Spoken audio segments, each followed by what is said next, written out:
어제 저도 긴급하게 코리아 빌딩을 방문해서 현장 대응 상황을 점검해 보았습니다.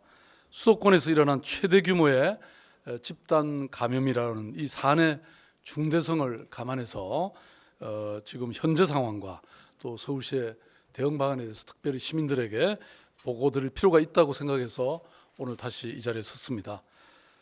잘 아시다시피 이미 코리아 빌딩 11층에 위치한 에이스 손해보험 콜센터의 직원 207명과 그리고 7층, 8층, 9층에 콜센터 직원 총 553명, 그리고 13층에서 19층까지 오피스텔 거주자 200명을 검사한 결과 3월 10일 10시 기준으로 관련 확진자는 총 102명으로 파악되고 있습니다. 여기는 물론 콜센터 직원까지 포함된 숫자라는 것을 말씀드립니다.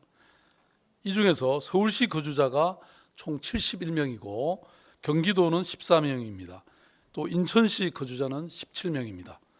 밤사이에 인천에 거주하는 9층과 10층 콜센터 직원 2명도 확진 판정을 받았습니다. 그러니까 11층에 집중되어 있는데 그게 이 9층과 10층에서의 콜센터 직원도 확진 판정을 받았다는 게 의미 있는 숫자인 것 같습니다.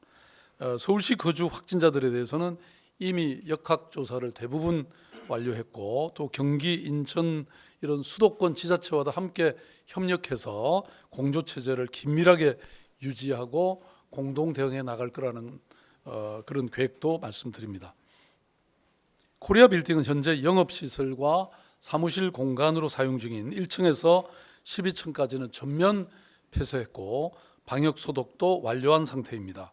또 13층에서 19층까지 오피스텔에 사시는 그 거주민들에 대해서는 건물 출입 시에 전원 발열 체크를 시행하고 증상 발생 시에는 건물 앞 선별진료소에서 즉각 검사받을 수 있도록 조치했습니다.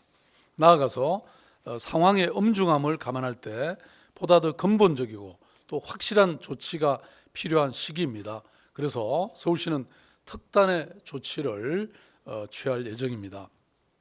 먼저 구로구 신도림 등 코리아 빌딩을 또 그 인근 지역을 서울시 차원의 감염병 특별 지원 구역으로 지정하겠습니다. 구로 콜센터가 위치한 코리아 빌딩의 집단 감염 사례는 어제 말씀드렸다시피 코로나19 추가 확산을 막느냐 아니면 그렇지 못하냐를 판가름하는 아주 중대한 사안입니다. 이런 인식에 기반해서 서울시는 코리아 빌딩과 그 인근 지역에 대해서 인적, 물적 지원을 총 집중하고 조기에 해결해 나가기 위해서 서울시 차원의 감염병 특별 지원 구역으로 지정하는 바입니다. 그래서 우선 콜센터에서 근무하는 직원들과 오피스텔 거주자 전원에 대해서 오늘 중으로 PCR 검사를 완료하겠습니다. 사실상 좀 전에 보고에 따르면 오피스텔 거주자 전원에 대해서 검사가 완료돼서 모두 음성으로 판명 났다는 사실을 또 전해드리겠습니다. 둘째, 어제 이미 집단 감염 즉각 대응반 40명을 투입해서 역학조사와 검체 채취, 또 격리자 자가관리 등의 긴급한 대응을 하고 있습니다마는 여기에 대해서 오늘부터 행정 일부 시장을 코리아 빌딩 감염병 특별 지원구역 통제관으로 지명하고 감염병 확산을 방지하기 위한 추가 인력을 투입하도록 하겠습니다.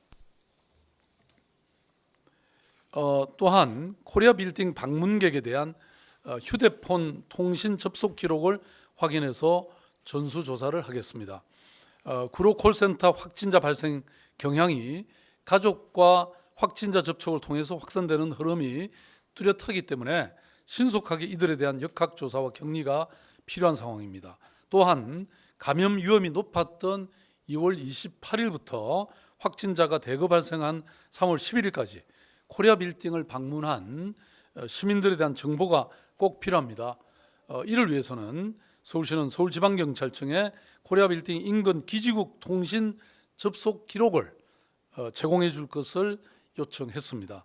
사안의 중대성을 고려할 때 경찰청과 질병관리본부의 적극적인 협조가 필요한 상황입니다. 서울시는 가장 빠른 시일 내에 이 통신 접속 기록을 확보해서 해당 시민들에 대해서 개별 연락을 취하고 전수조사를 추진할 계획입니다.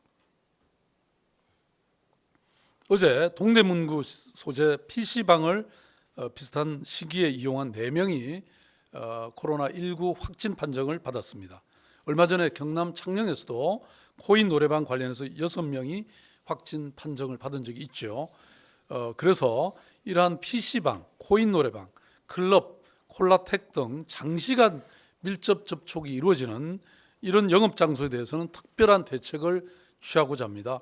코로나19의 확산을 초래하는 이런 고위험 영역이라고 저희들은 판단했기 때문입니다. 서울시는 이러한 영업 장소에 대해서 방역 조치를 위한 지원을 함과 동시에 이용객들이 마스크 착용 그리고 한 자리 건너 앉기 등 위생 수칙을 준수하는지 여부를 집중 점검하겠습니다. 점검 결과 코로나19 확산 방지를 위한 조치가 미흡하다고 판단되는 경우는 즉각 폐쇄 조치 행정명령을 내리겠습니다. 구로 콜센터 집단 감염은 수도권에서 발생한 가장 큰 집단 발병입니다. 서울시는 철저한 전수조사와 검사 그리고 자가격리 등을 통해서 확산 방지에 총력을 기울일 것입니다. 오늘 WHO가 전 세계 코로나19의 확산은 팬데믹, 그야말로 대유행 상황이라고 규정짓고 선언했습니다. 그런 의미에서 우리가 좀 더 근본적이고 또 아주 집중적인 노력을 할 필요가 있습니다. 이를 위해서 우리 서울 시민들에게도 다시 한번 간곡히 요청드립니다. 더 이상의 확산을 방지하기 위해서 서울시가 이미 제안하고 있는 잠시 멈춤에 적극 동참해 주시기 바랍니다. 서울시는 지금의 상황을 이겨내기 위해서 비상한 각오로 수도권 지자체들과 함께 긴밀한 협조 체제를 구축해서 구로구 콜센터 집단 감염에 대처해 나갈 생각입니다. 시민 여러분의 많은 이해와 협력을 부탁드립니다. 이상입니다. 예, 그럼 지금부터 질의응답 시간을 갖도록 하겠습니다. 많은 기자분들이 실시간 온라인으로 질문을 주셨습니다. 네. 예, 먼저 뉴스원 이현일 기자와 TV에서 공혜린 기자의 공동 질문입니다. 구로 콜센터 건물 1층부터 12층까지만 폐쇄된 상황이고 13층부터 19층의 오피스텔은 폐쇄되지 않은 상황으로 알고 있습니다. 왜 그동안 전체 폐쇄를 하지 않았는지 그 판단의 배경을 알고 싶습니다. 또 이제 다른 층에서도 확진자가 나왔는데 13층부터 19층의 폐쇄 또는 코호트 격리를 할 계획은 없는지 궁금합니다. 예, 뭐 좋은 질문이십니다.